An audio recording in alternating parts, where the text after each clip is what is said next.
les invito a abrir sus Biblias al capítulo 3 de Efesios. Estaremos considerando algunas cosas que el apóstol Pablo enseña sobre la oración.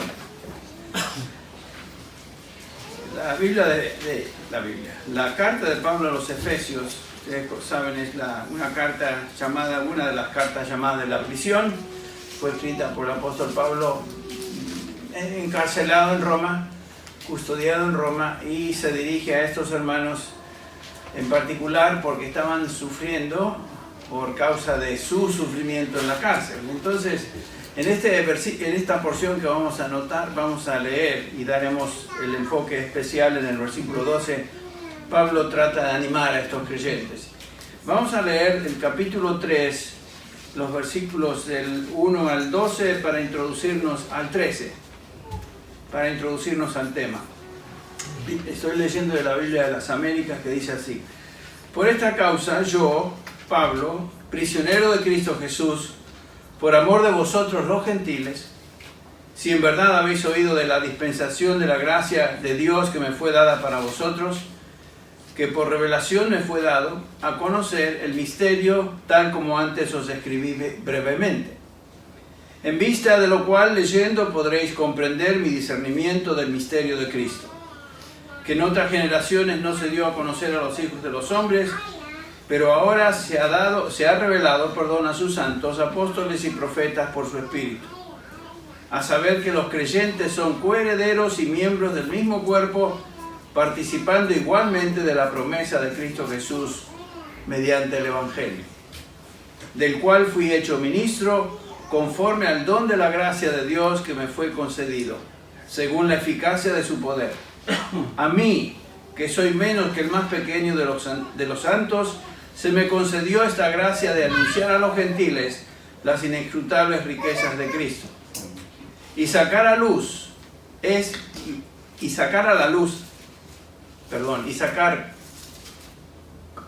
cuál es la dispensación del misterio que por los siglos ha estado oculto en Dios, creador de todas las cosas, a fin de que la infinita sabiduría de Dios sea ahora dada a conocer por medio de la Iglesia a los principados y potestades en las regiones celestiales, conforme al propósito eterno que llevó a cabo en Cristo Jesús nuestro Señor, en quien tenemos libertad. Este es el pasaje que estaremos considerando en particular, en quien tenemos libertad y acceso a Dios con confianza por medio de la fe en Él. Y el versículo 13, ruego por tanto que no desmayéis a causa de mis tribulaciones por vosotros, porque son vuestra gloria.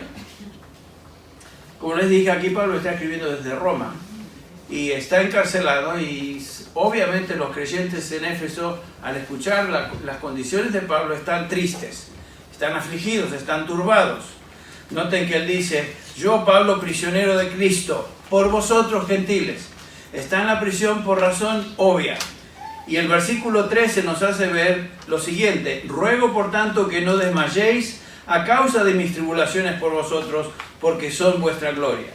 Estos creyentes entendían que Pablo, quien había predicado el Evangelio, que les había salvado, ahora se encontraba sufriendo en una prisión. Bueno, él estaba custodiado por guardias romanos en Roma, y eso les turbaba.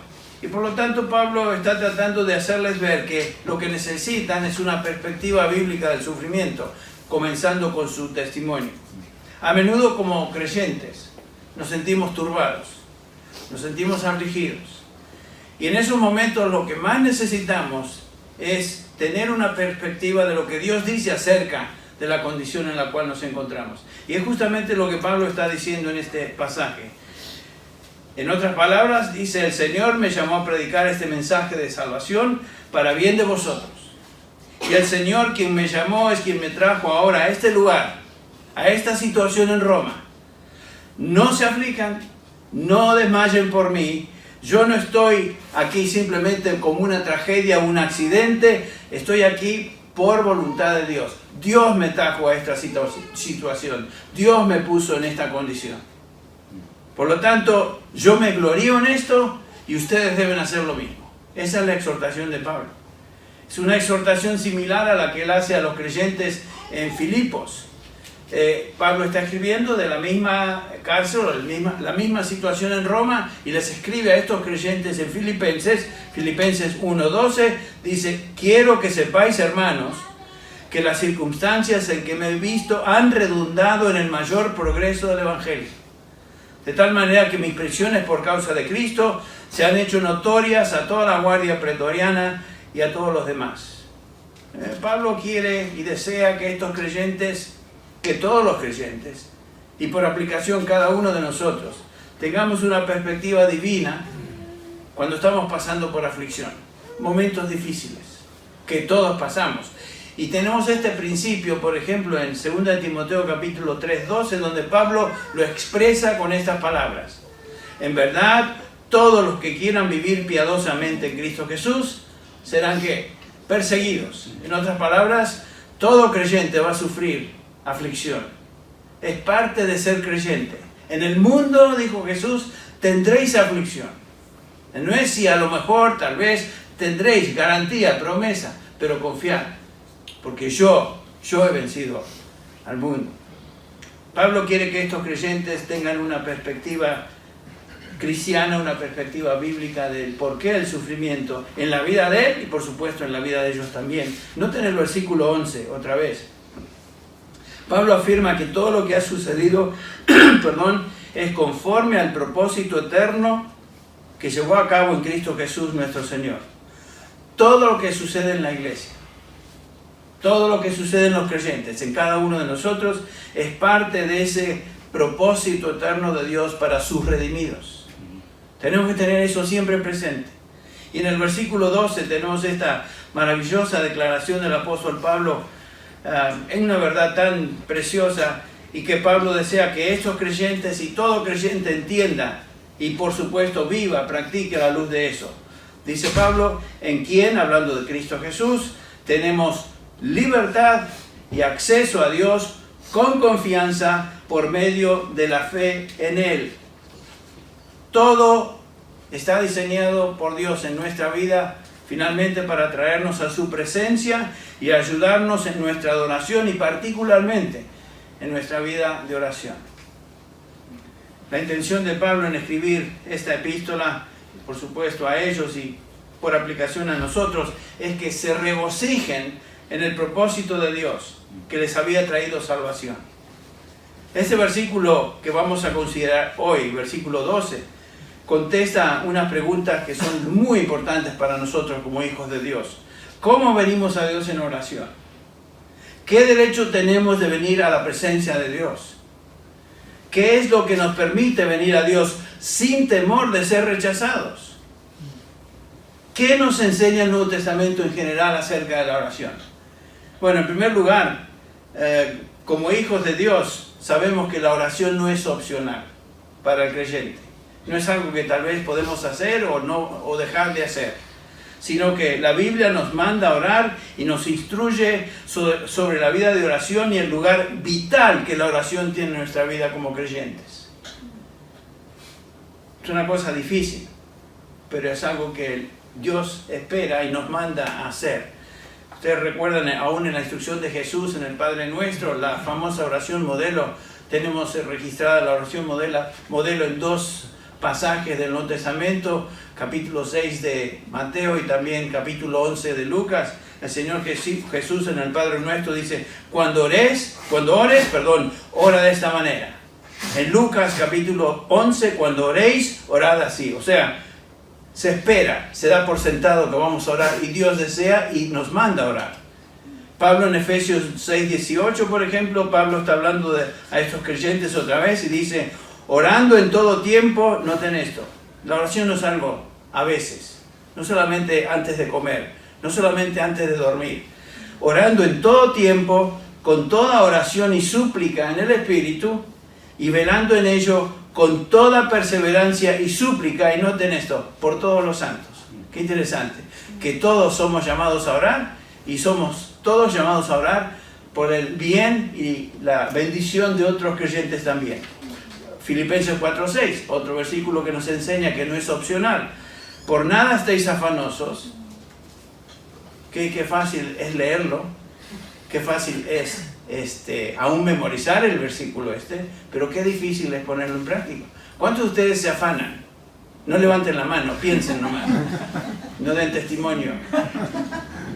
Todos nos afanamos. Y por eso tenemos un mandamiento como el que Pablo nos da acá. Por nada estéis afanosos. Estos días de trabajo aquí en la iglesia están afanados porque terminaremos todos los detalles aquí, esto, lo otro, y los veo corriendo como, bueno, no voy a decir cómo, pero el punto es que hay cierto afán, cierta ansiedad, la mencionaste tú. Por fin llegó el día. Bueno, y va a pasar el día y van a tener otros afanes después de este día, no se preocupen, ya viene. Por nada estéis afanosos, sino sean conocidas vuestras peticiones delante de Dios en toda oración y ruego con acción de gracia. ¿Ven? El llamado a orar es siempre orar por todo y hacerlo en un espíritu de gratitud. Hermano, yo me estoy predicando a mí mismo porque la tendencia es hacer lo contrario. 1 Tesalonicenses 5:16, estad siempre gozosos. Y a veces no estamos gozosos. Orad sin cesar. Otra vez el mandamiento, dad gracias en todo. ¿Por qué, Pablo? Porque esta es la voluntad de Dios para vosotros en Cristo Jesús. Entonces es obvio en la Escritura que Dios quiere que oremos. Es algo que Dios nos manda a hacer.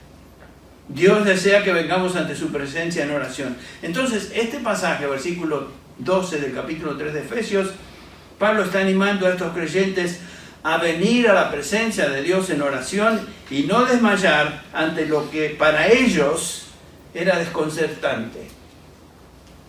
La oración obviamente no iba a cambiar necesariamente las circunstancias inmediatas en las que Pablo se encontraba, pero sí iba a darles una perspectiva distinta acerca del sufrimiento.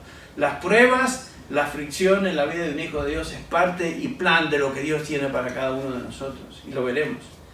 Existe un propósito divino en todas las circunstancias adversas en que nos encontremos. Bueno, Pablo les está enseñando a estos queridos hermanos, con su ejemplo y por instrucción directa, lo que Dios desea para ellos en la oración. Y noten el versículo 11, que todo lo que sucede otra vez, sucede conforme al propósito eterno que llevó a cabo en Cristo Jesús nuestro Señor.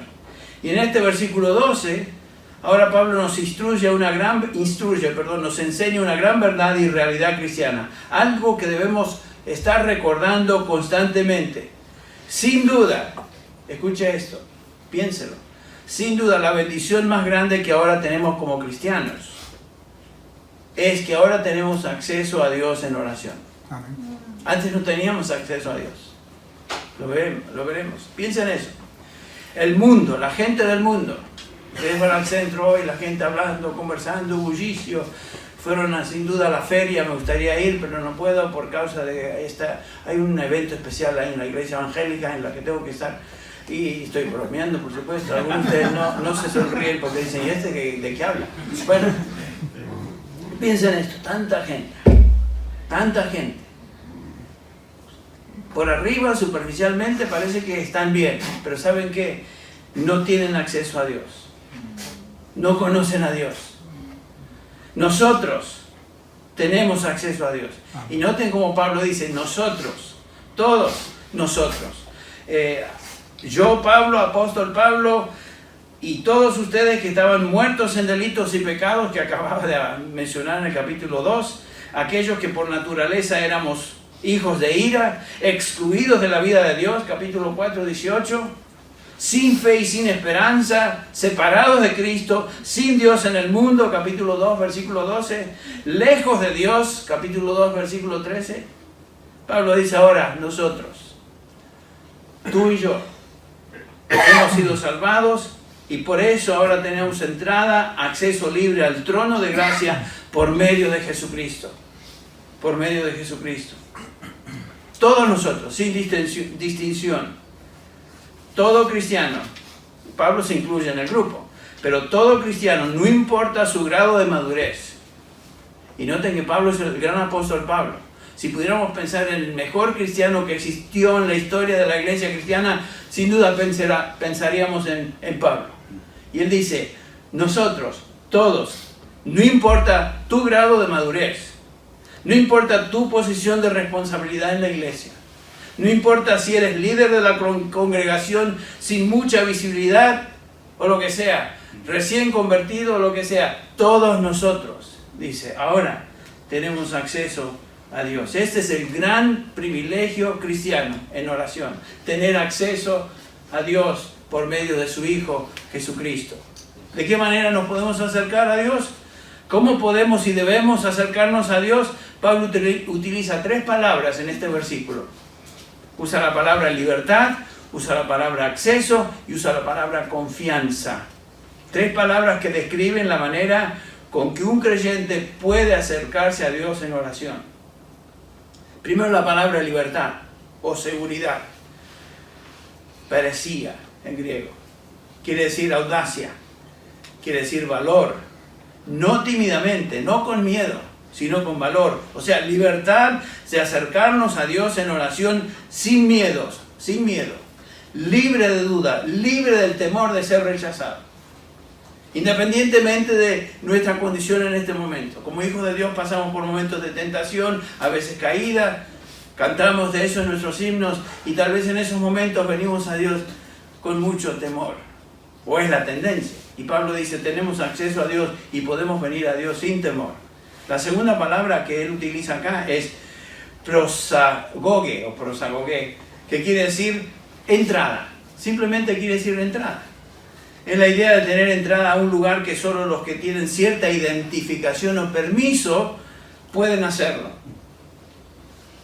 Cuando uno tiene un boleto de admisión o membresía a un club o a una cadena de hoteles o lo que sea, o alguna organización, miembros del Club Real Madrid, lo que sea, no sé, algunos de ustedes son del Real Madrid, otros son lo contrario, pero yo me identifico con el Real Madrid, aunque mi querido aquí David se identifica con otro equipo que... Pero un miembro del club solamente tiene entrada porque lleva el carnet, tiene admisión, tiene permiso. ¿Y por qué? Porque se le ha otorgado a ese miembro la admisión, el permiso de entrar. Pablo dice que un cristiano, cualquier cristiano, por virtud de ser hijo de Dios, tiene admisión, tiene boleto de entrada, tiene libre entrada en la presencia de Dios. Esa es la relación que un cristiano tiene con Dios. Tiene acceso a Él y admisión ante su presencia sin temor de ser rechazado, independientemente, como veremos, de los sentimientos que estemos sufriendo en ese momento. Dios siempre nos acepta y está listo para recibirnos. Ningún creyente es excluido de su presencia. Tenemos acceso libre a su presencia en cualquier momento, siempre. La tercera palabra a la cual me referí es la palabra confianza. Petoicese, perdón, la pronunciación. Pero eso quiere decir simplemente sin miedo. Confianza. No tenemos que pedir cita con Dios y ponernos ahí en la lista de espera para que Él nos atienda. Yo soy pastor, como ustedes saben, ahí en Grace Community Church, y a veces estoy en mi oficina y mis nietos andan por ahí. Bueno, mis nietos tienen total libre acceso a mi oficina aunque tenga la puerta cerrada. Mis nietos no piden cita con mi secretaria. Más, les importa un comino lo de la cita. Vienen, abren la puerta, papá, entran y comienzan a hablar. ¿Por qué? Porque soy su abuelo. Ahora, no toda persona puede hacer eso. Mis nietos pueden hacer eso. Y comienzan a decir lo que tienen en mente. Bueno, ¿por qué? Porque tienen confianza con su abuelo. Esa es la idea. Yo les recibo a ellos sin previo protocolo, sin ninguna cita, les recibo porque son mis queridos nietos. Esa es la idea. Podemos venir a Dios de esa manera sabiendo que Él nos recibe en cualquier momento que tengamos el deseo y necesidad de estar comunicándonos con Él en oración. Eso es lo que Pablo está enseñando. Venimos y podemos venir a Dios con toda confianza, oramos con toda confianza. Imagínense el increíble privilegio que tenemos como hijos de Dios, como redimidos, comparado con la gente que nos rodea, las multitudes que están alrededor nuestro, que no tienen acceso a Dios, no conocen a Dios, no pueden venir a Dios. Eso es lo que el autor de Hebreos también nos enseña, por ejemplo, en el capítulo 10 de Hebreos, versículo 19. Así que, hermanos, dice, teniendo libertad para entrar en el lugar santísimo por la sangre de Jesucristo, por el camino nuevo y vivo que Él nos abrió a través del velo, esto es su carne, teniendo un gran sacerdote sobre la casa de Dios. Noten esto, acerquémonos con corazón sincero, en plena certidumbre de fe. Ahí yo no veo ninguna condición de venir a Dios. Yo puedo venir a Dios por el hecho de ser hijo de Dios y redimido de Dios. En cualquier momento tengo entrada a Él. La pregunta es, ¿cómo es posible tener esa confianza con Dios y venir a Él en oración? Y Pablo nos da la respuesta en este versículo. Es la única respuesta posible. ¿En quién? O por medio de la fe en Él. Cristo Jesús, el Señor Jesucristo. Esta es una verdad cristiana fundamental. El mensaje central del Nuevo Testamento es que no existe posibilidad de orar a Dios o tener entrada a la presencia de Dios, excepto por medio del mediador, el Señor Jesucristo. El mismo Señor Jesús nos enseña, ¿se acuerdan? En Juan 14:6, yo soy el camino, yo soy la verdad, yo soy la vida. Nadie, absolutamente nadie, viene al Padre, sino a través de mí. Y Pablo está escribiendo a Timoteo, en 1 Timoteo 2:15, 2:5 otra vez, porque hay un solo Dios, pasaje que conocemos muy bien, y un solo mediador entre Dios y los hombres, Jesucristo hombre. Predicando Pedro allá en Hechos capítulo 4 dice, y en ningún otro hay salvación, porque no hay otro nombre bajo el cielo dado a los hombres por el cual podamos ser salvos. Hay un solo medio de venir a Dios, un solo camino. Jesucristo es el único medio, el único camino por medio de quien podemos venir a Dios, y no hay otro. No podemos orar a Dios sino por medio de Jesucristo. No podemos venir a la presencia de Dios, no tenemos entrada ante Dios, sino por medio de Jesucristo, el Señor Jesucristo. No hay otra manera de venir a Dios. Muchos dicen que oran a Dios. Uno escucha a la gente decir que ora, o que reza, lo que sea. Y piensan que en sus oraciones van directamente a Dios, de alguna manera. Bueno, eso es algo que no se enseña en la Escritura. Por ejemplo, sucede una catástrofe o se levanta una crisis particular y la gente está muy predispuesta o supuestamente a orar. Escuchamos en estos días las noticias allá en Estados Unidos, hace poquito, la televisión, los resultados del huracán Dorian. No sé, a lo mejor ustedes vieron algo en la tele, pero puede ser cualquier catástrofe. Y la gente dice en esos momentos se acuerda de Dios. Supuestamente oran a Dios. Y muchos dicen, aún aquellos que transmiten las noticias, dicen cosas como, nuestros pensamientos y oraciones están con esta gente, o con lo que sucede ahí. Nuestros pensamientos y oraciones están con ellos. ¿Qué están diciendo en primer lugar? Pero ni siquiera están pensando en el Señor Jesucristo. O sea, que esas oraciones no vienen a Dios directamente, porque la única manera de venir a Dios es por medio de su Hijo Jesucristo. Alguien puede pensar que está orando a Dios y convencerse que está orando, hablando a Dios, pero si esa persona no se dirige a Dios por medio de fe en el Señor Jesucristo, esa persona no está orando. O por lo menos Dios no está escuchando esa oración. La Biblia claramente nos dice que no tenemos entrada al trono de gracia, no tenemos acceso a Dios, sino solo y exclusivamente a través y por medio del Señor Jesucristo. O sea, porque la gente diga que ora o que cree en Dios, ¿qué es eso? La única manera de conocer a Dios es a través de su Hijo Jesucristo. Muy importante que como cristianos pensemos en cómo venimos a Dios en oración. ¿Nos damos cuenta a quién nos dirigimos? ¿Estamos conscientes de la persona a quien venimos en oración?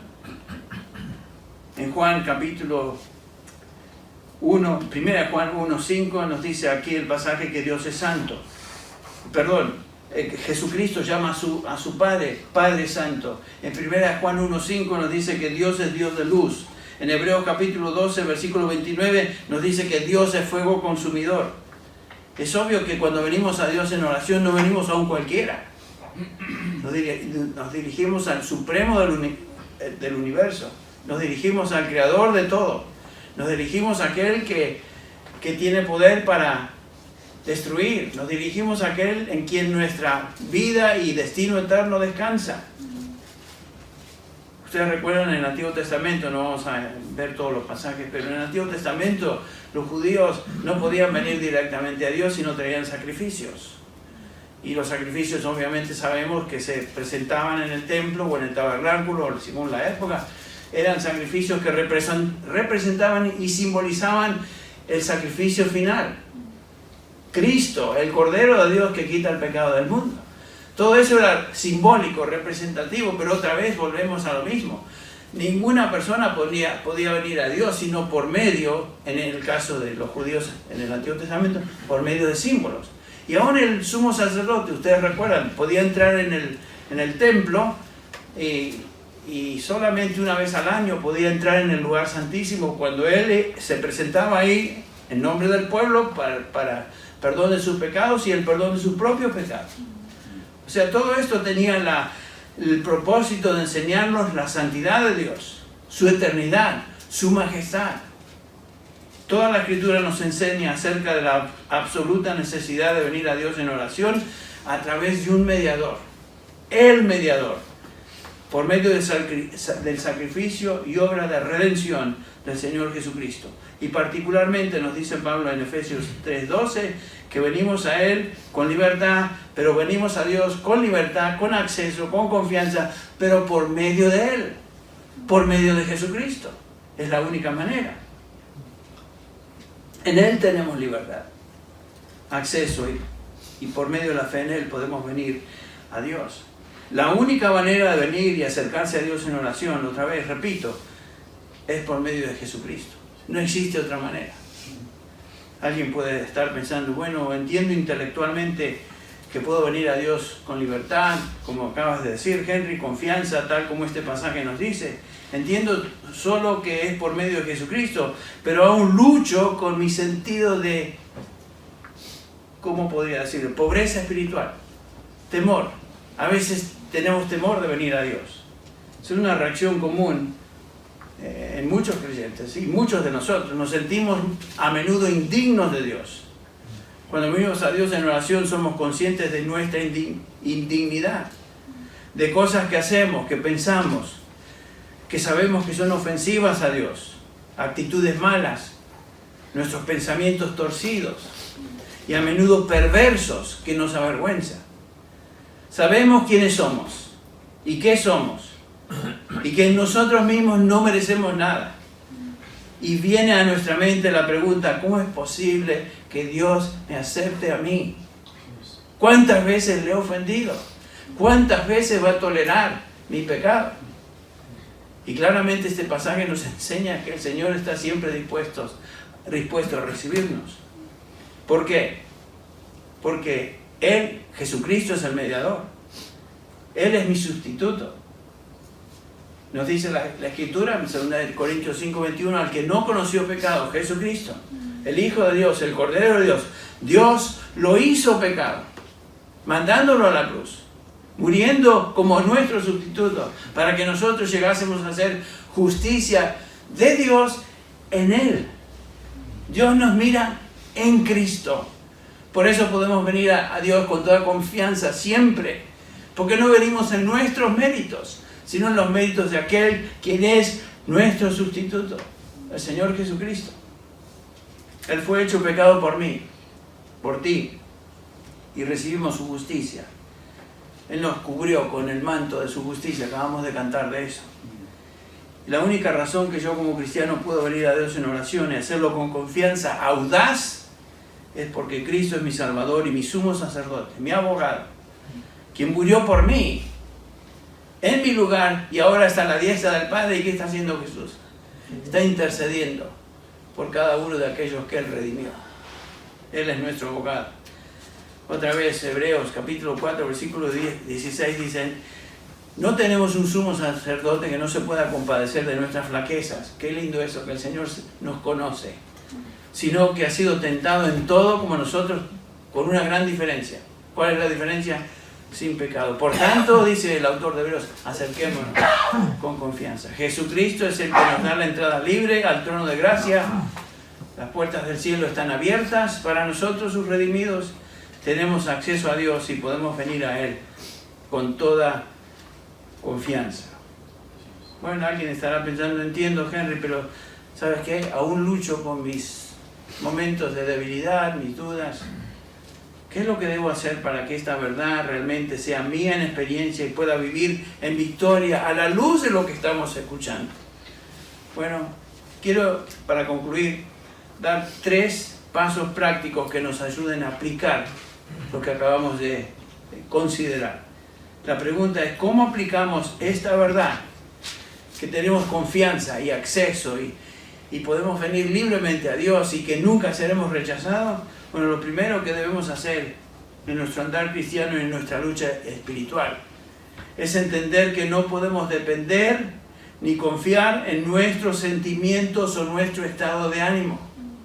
Ese es el problema, muchas veces. Somos muy dados a juzgar la realidad en base a nuestros sentimientos y a nuestro estado subjetivo. Ese es un gran problema. Y esto es básico. No le sucede, por ejemplo, cuando nos disponemos a orar, un sinnúmero de pensamientos y sentimientos parecen abrumarnos. Cuando queremos tomar el tiempo para orar, nuestra mente se distrae, nuestra mente divaga en múltiples direcciones, vienen preocupaciones repentinas, pensamos en cosas que tenemos que hacer, actividades, llamadas telefónicas, citas. Se nos vienen cosas que normalmente ni siquiera estamos pensando, pero ahí cuando estamos dispuestos a orar, viene todo eso. Cosas que ni siquiera son emergencia. Muy a menudo, otro problema cuando oramos es que no tenemos ganas de orar. ¿No les pasa? Otra vez, no tienen que levantar mano, pero ¿no les pasa que a veces no tienen ganas de orar? Eso es muy común. Y pensamos que hasta que nos vengan las ganas, entonces sí vamos a orar. Y tratamos de alguna manera de manufacturar sentimientos, que es algo imposible de hacer. Los sentimientos vienen y se van. El estado de ánimo de uno cambia totalmente, depende de muchas cosas. Bueno, Spurgeon decía en cuanto a esto, el gran predicador del siglo XIX, hablando de este problema en que no tener deseos de orar, dice, ora por oración, ora por un espíritu de súplica. No te contentes en decir, si pudiera oraría. Oh, esto del micrófono está fuerte. Si pudiera orar. Bueno, no sé, estoy luchando con esto. ¿Saben qué? Detrás de toda lucha también está el espíritu del demonio, así que no sé qué hacer con este micrófono. Bueno, termino con Spurgeon. Dice, si no puedes orar, ora hasta que puedas. Nunca ceses de orar por ninguna razón, decía él. La oración es una disciplina espiritual. Y como ustedes saben bien, es difícil. Decía Lloyd Jones que la disciplina espiritual más difícil para el creyente es la oración. Tenía razón. El espíritu está dispuesto, la carne es débil, el Señor Jesús dijo. Velad y orad para que no entréis en tentación. Nos dice el capítulo 8 de Romanos, versículo 26, que el Espíritu nos ayuda en nuestra debilidad humana porque es difícil orar. Es obvio. La oración es una disciplina espiritual y es difícil. Y esa disciplina demanda esfuerzo. Entonces, no podemos depender en nuestros sentimientos antes de orar. El hecho es que si nos dejamos llevar por los pensamientos o sentimientos que nos invaden en esos momentos y prestamos atención a estos, nunca vamos a orar. Entonces lo primero que debemos hacer para orar y vivir por fe es lidiar con nuestra vida subjetiva y nuestras sensaciones internas. Debemos reconocer lo que son y debemos reconocer de dónde vienen.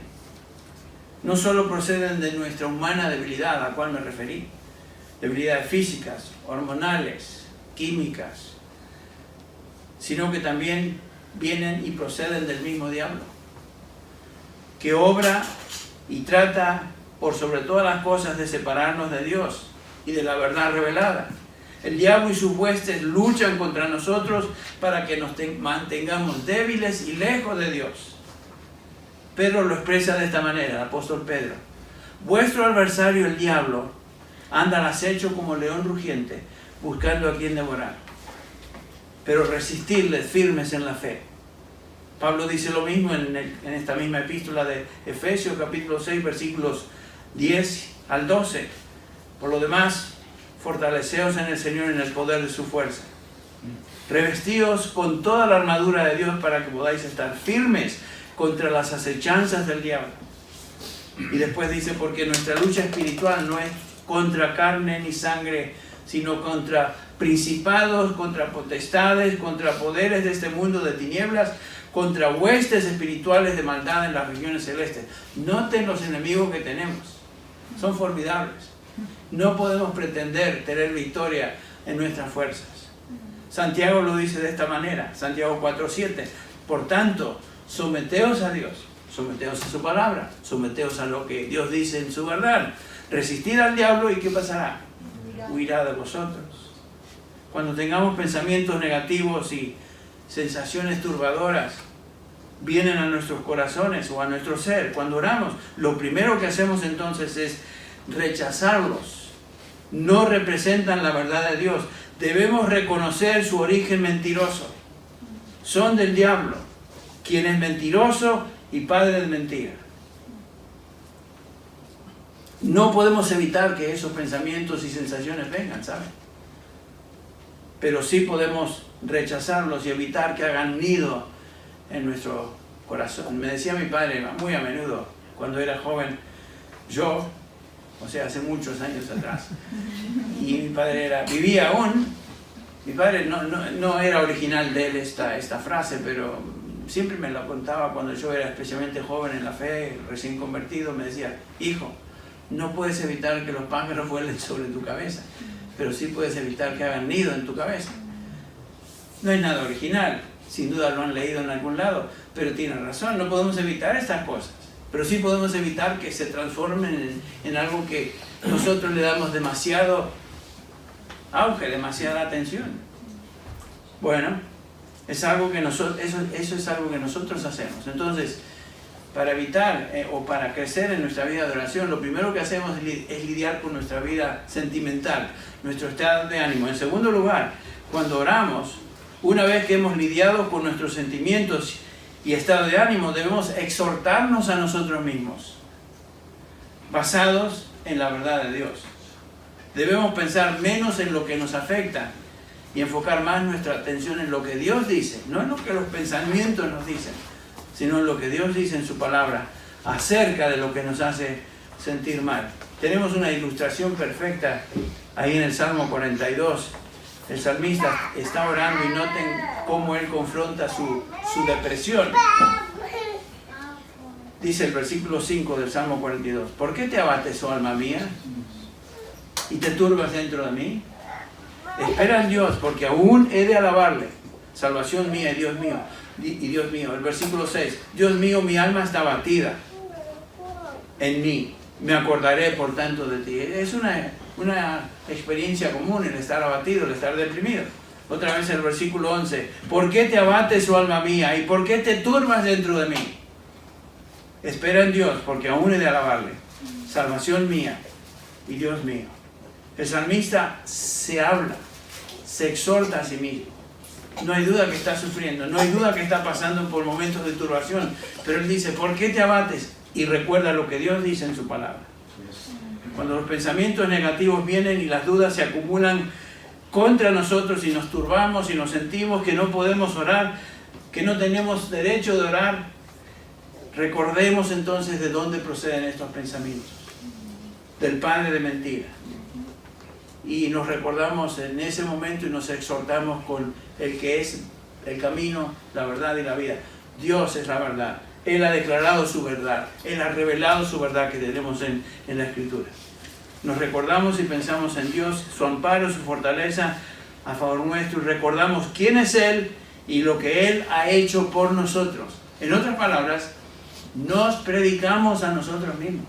¿Qué nos predicamos? Lo que sabemos. ¿Qué es lo que sabemos? Lo que Dios ha revelado. O sea, esa es la manera de enfrentar las dudas y las situaciones difíciles. Recordarnos quiénes somos en Cristo. Y lo que estamos aprendiendo en esta epístola, por ejemplo, es algo que debemos conocer y recordar. Si estamos siendo tentados por el diablo a dudar de la aceptación de Dios y su amor para con nosotros porque hemos pecado en algo, lo que hacemos no es defendernos, sino recordarnos qué es lo que Dios ha hecho a favor nuestro. Por supuesto que somos pecadores, por supuesto que fallamos. Tengo un ratito más. Algunos de ustedes me están mirando con cara así. ¿Cuándo termina esto? Piense de dónde viene ese pensamiento. Si el diablo nos acusa, vamos a defendernos, no simplemente decir, claro que soy pecador. El diablo cuando nos acusa de pecado, es cierto, soy pecador. Pero cuando venimos a Dios en oración, no venimos en eso, sino venimos en la verdad de que Cristo pagó por todos mis pecados. Y Él está a la diestra del Padre intercediendo por mí. Él es mi sustituto. Escrito está. ¿Se acuerdan cómo Cristo luchó con el diablo? No debatió con Él. Simplemente respondió a su acusación, a su tentación. Escrito está. Escrito está. Escrito está. Esa es la manera de hacerlo. La respuesta es lo que su palabra me dice. Somos aceptos en Cristo Jesús. Puedo venir a Dios como el hijo pródigo cada vez que peco y saber que el Padre me va a recibir y me va a cubrir con su manto de justicia, me va a revestir con su manto de justicia. Lo que ve Jesús en nosotros no es nuestra conducta del día, sino que ve la justicia de Cristo sobre nosotros. Él es mi justicia. Aquí Cristo llevó mi pecado. Dios me mira no en lo que yo soy ni lo que yo hago, sino en lo que Cristo hizo a mi favor. En Cristo, otra vez con Pablo, podemos decir, tengo libertad y acceso a Dios con confianza por medio de la fe en Él. Y puedo venir delante de su presencia de esa manera, continuamente. No esperamos que nuestros sentimientos cambien y estemos de mejor humor, con ganas de orar, sino que podemos pensar que Dios ha revelado su verdad acerca de nosotros en su palabra y venimos en esa verdad a Él. Y finalmente, creo que es importante recordar lo que la Escritura nos recuerda. Damos gracias a Dios por todo lo que Él nos permite pasar. Cualquier situación que estemos pasando, al fin y al cabo, es lo que Dios permite. Es lo que Dios en su providencia y plan trajo a nuestra vida. No pensemos que es algo tan difícil. Si estamos en una situación difícil, Dios está detrás de esa situación. Es parte de su plan para mí. Noten cómo Pablo enseña eso en Filipenses 4:6 otra vez. Por nada estáis afanosos, lo cual quiere decir por nada, sino antes bien, en todo sean dadas a conocer vuestras peticiones delante de Dios, en toda oración y ruego, con acción de gracias otra vez. Con acción de gracias. Ese debe ser el enfoque de nuestra oración, dar gracias a Dios. Esa es la parte más difícil de orar, y a pesar de lo que estemos pasando, Señor, te doy gracias. No lo entiendo. ¿Cómo me gustaría que esto no fuera parte de mi experiencia? Pero te doy gracias. Con acción de gracias. Más allá de nuestros deseos y anhelos y peticiones particulares, cuando oramos debemos dar gracias a Dios. Dar gracias a Dios. Dar gracias a Dios por su amor. Dar gracias a Dios por su misericordia. Dar gracias a Dios por su salvación y la realidad que por ella puedes venir a Él en oración por medio de Jesucristo. Dar gracias a Dios por la situación que estás pasando, por más difícil que sea. Hay tantas cosas por las cuales podemos dar gracias cada día. Estamos en una actitud muy especial en estos días aquí. Dar gracias a Dios por todo lo que Dios ha hecho en esta congregación, en esta iglesia y lo que está llevando a cabo. Es impresionante. He estado aquí tantas veces y he visto el potrero ahí, bueno, el campo sin nada, y ahora veo esto. ¿Y qué podemos hacer? Dar gracias a Dios. Porque lo hemos dicho y lo hemos pensado y David lo ha repetido. Esto no tiene explicación. Es de Dios. Él lo ha hecho. ¿Qué hacemos? Damos gracias a Dios. Pero tenemos que dar gracias a Dios en todo. En lo bueno y en lo malo. En lo que es llevadero y agradable y en lo que es difícil, turbador. Si venimos a Dios de esta manera, con libertad, sabiendo que tenemos acceso a Él por medio de Jesucristo, su Hijo, el resultado será que experimentaremos más y más de su presencia, de su paz y su oportuno socorro, como dice el autor de Hebreos. Acerquémonos con confianza al trono de gracia para alcanzar misericordia y hallar gracia para el oportuno socorro. La bendición más maravillosa, la bendición más preciosa que un hijo de Dios, el privilegio más grande que tenemos como hijos de Dios, es que podemos venir a Él con toda confianza, con libertad. Tenemos acceso a Él, con cualquier cosa, en cualquier momento, por cualquier situación, y el Señor nos escucha. Y la Escritura nos enseña en Santiago 4:8, acercaos pues a Dios, y el resultado será que Él se acercará a vosotros. Vamos a concluir en oración. Ahora, Padre, te damos gracias porque podemos venir delante de tu presencia con esta confianza, esta libertad, este acceso por medio de aquel que está a tu diestra intercediendo por nosotros hoy. Gracias, Señor, porque no venimos en nuestros méritos ni en lo que nosotros logramos, porque no merecemos nada y nuestra salvación es por pura gracia, y venimos a ti, Señor, con esta libertad, con este acceso, como esa ilustración de mis nietos venir a interrumpir. Señor, nunca te interrumpimos, tú siempre estás dispuesto a recibirnos, y gracias te damos por eso. Y venimos, Señor, como un niño, confiando en ti, porque venimos en el nombre de tu Hijo Jesucristo, sabiendo que tú nos recibes y nos cubres con su justicia. Señor, bendícenos en esta noche, bendice a cada uno de tus hijos en este lugar, que salgamos de este lugar animados por tu palabra, y Señor, prepáranos para lo que viene el día de mañana. Señor, bendice a cada hijo tuyo, cada redimido, cada santo tuyo aquí en la iglesia que está trabajando fielmente, con afán y con deseos de que esto sea un éxito. Señor, bendice, que tu mano de bendición esté sobre todo. Y gracias te damos por permitirnos orar aún por esto. Venimos a ti esperando tu respuesta, en el nombre de Jesús. Amén.